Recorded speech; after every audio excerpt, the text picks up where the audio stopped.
Здравствуйте, товарищи! Не обращайте сильно большое внимание на наш внешний вид. Это всего лишь рабочая одежда. Сегодня мы вам расскажем, с чего все начиналось, как мы начали собирать силовую броню. И с чего нужно начинать, если вы захотите делать ее тоже.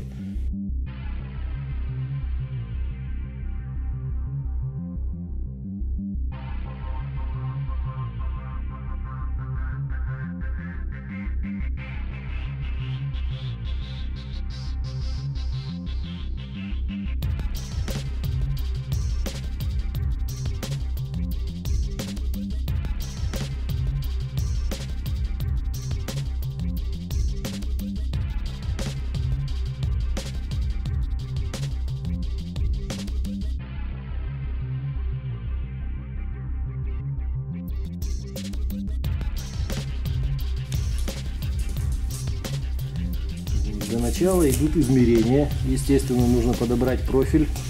Желательно не очень тяжелый, но тем не менее крепкий. Мы взяли для нашего нового экзоскелета профиль 10, то есть 10 на 10 миллиметров. В принципе, он довольно прочный и легкий. Для наших целей его вполне хватит. Как вы можете заметить, мы не можем сейчас, конечно же, его разобрать и показать вам полностью, с чего вообще начиналось, потому что уже что-то сделано. Мы поэтому решили показать вам на примере нового экзоскелета.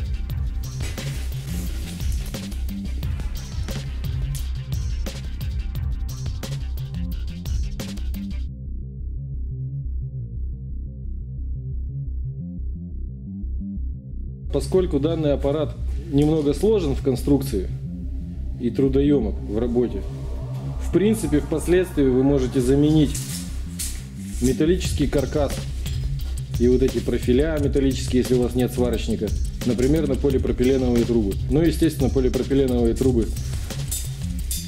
гнутся, и они не очень надежные, но эластичные. Да, также можно использовать алюминий. Ну а если у вас есть аргонная сварка, так это вообще шикарно.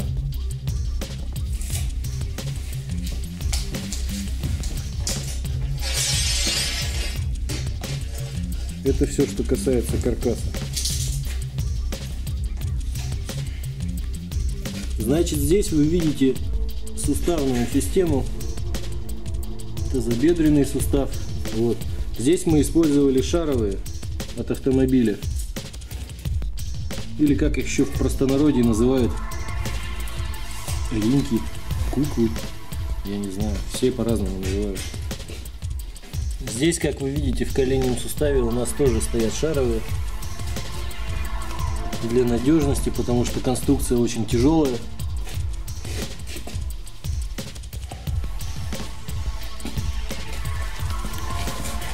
Ну и, естественно, на ступнях тоже использованы шаровые, так как здесь у нас реализован манипулятор и, в принципе, нога оператора внутри не двигается, а манипулятор работает сам по себе отдельно, имитирует работу стопы. Как мы уже говорили, в данной конструкции нет позвоночника, то бишь нет позвоночного столба. И даже спереди мы решили не делать позвоночник.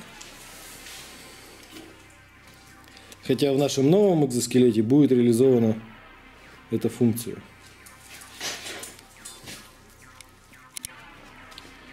Здесь вы можете видеть цельную раму, которая как будто бы как кабина, которая уже крепится к подвижному тазу. Естественно, опять же на двух шаровых, чтобы имитировать работу поворота корпуса и давать некую степень свободы оператору при ходьбе.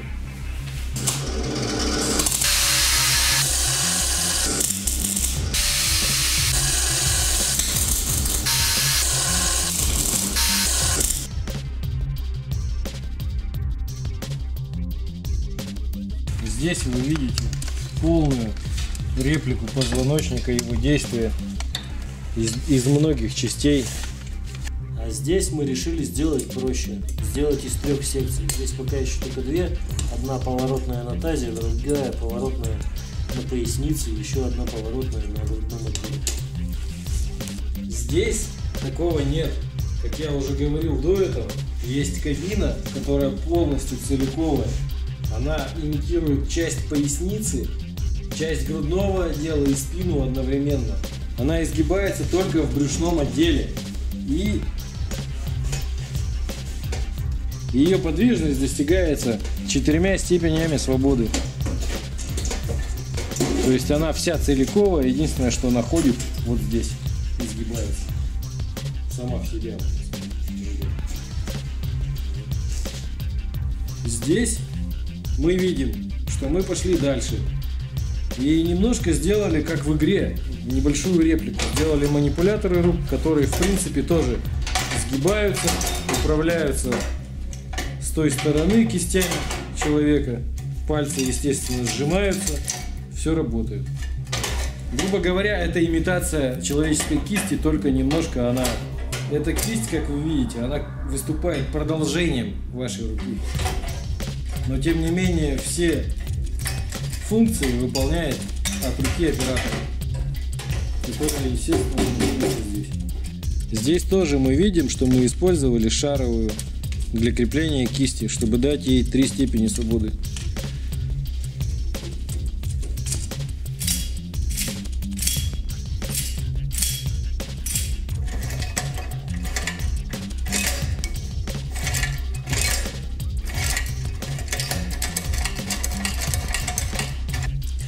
Здесь мы видим, что задняя крышка, она будет откидываться.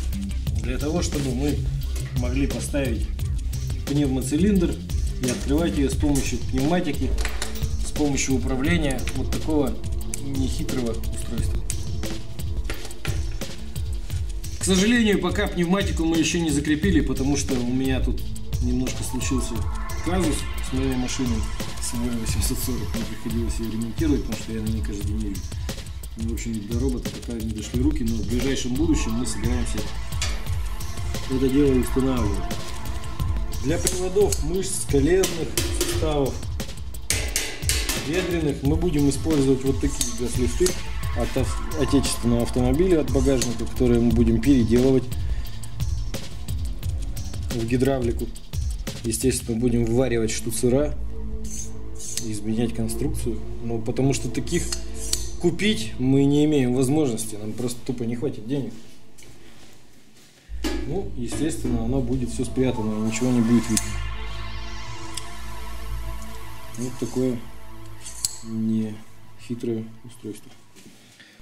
Что касается шлема данной системы, естественно, делать, чтобы оператор сзади входил, закрывался, все полностью в реплике, как в игре, мы так сделать не можем напрямую, чтобы просто-напросто человек вошел, а потом уже одевал шлем.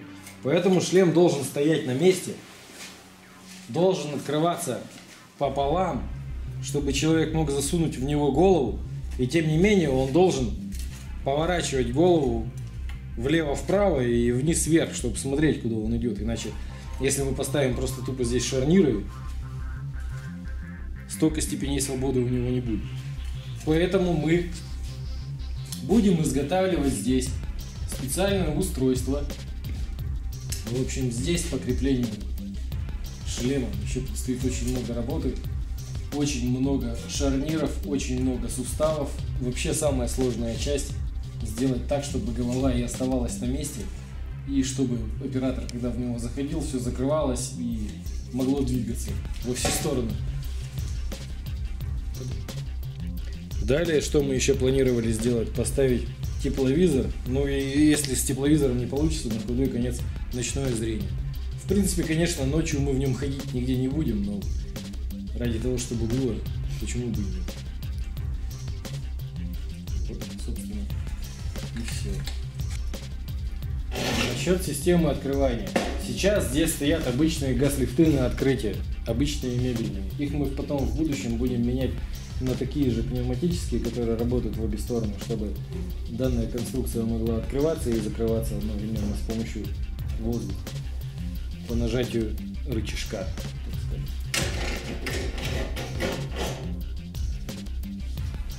Но вы понимаете, почему получились такие огромные ступни? Потому что весь вес, который приходится не только на робота, но и на меня самого, как на оператора его, будет приходиться именно на эти ступни. Поэтому центр тяжести немножко пришлось сместить вниз.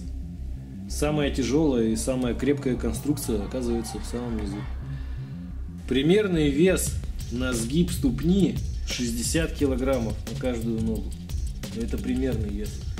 Потому что больше нельзя, иначе при ходьбе будет некомфортное ощущение того, что ваша ступня не сгибается.